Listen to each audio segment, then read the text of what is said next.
to the internal circle. So the internal circle is kind of a more advanced way of hula hooping. Although, as a disclaimer, I've had some brand new students that have found this to be easier. So you never know. But for most cases, I would say it's probably a little bit more on the advanced idea. So what we're going to be doing is taking our hips and pushing them forward towards the front of the hoop. Then we're going to move them over to one side. So let's say if you're looking at me right now, facing you, this is what is going to be called a mirror image. So what's going to happen is going to be like you looking in the mirror, and I am your mirror image. Here we go. So I'd like you to go ahead and push your hips forward towards me, and now push them over towards the left side of your hoop. Then push your hips all the way back behind you, and then over to the right side of your hoop. So again, we're like a mirror image, right? You're following along. So we go forward, to your left, to the back, and to the side. Now, one thing to keep in mind is keep your hoop just in one spot. So I'm actually not moving the hoop around. The hoop is staying there, and it's me that's moving around. And this is a great way to warm up your hips before your hula hoop anyway. So you're going to come forward, to the side, to your left, to the back, to the right.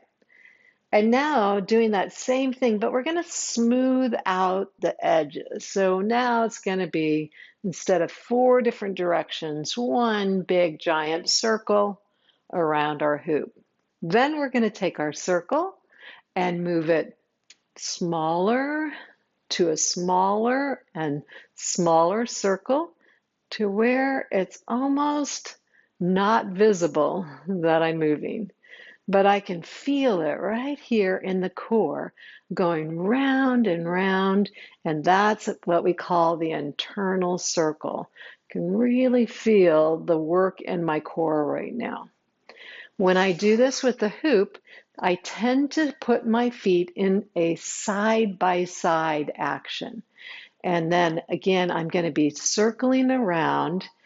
And right now, if we're doing a mirror image, your hips are circling around to the left. And if you hoop to the left, this is how you're going to want to do it. If you find that hooping towards your right feels better, we're just going to reverse that. So as you come forward, we're going to go over to your right, then back to the left, and then forward. So whether you find that it's more comfortable to hoop to the right or to your left, it really doesn't matter. The same idea will happen whether you go forward and then move it over to your right, back, and to the side, and then smooth that all around. So you're going in your nice big circle. My feet are in a nice side-by-side position too.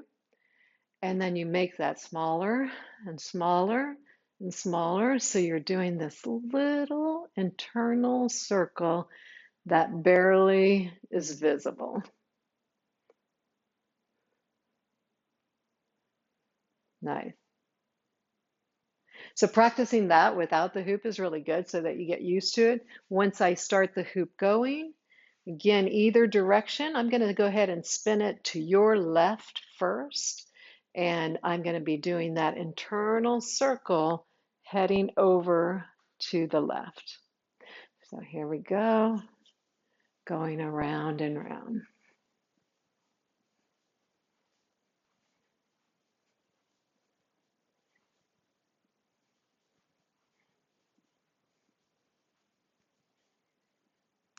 Nice.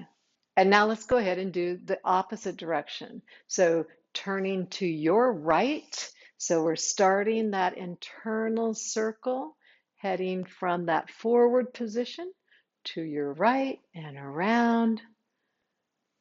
And then we're going to be pushing the hoop in that same direction. Pushing the hoop around, and doing our internal circle.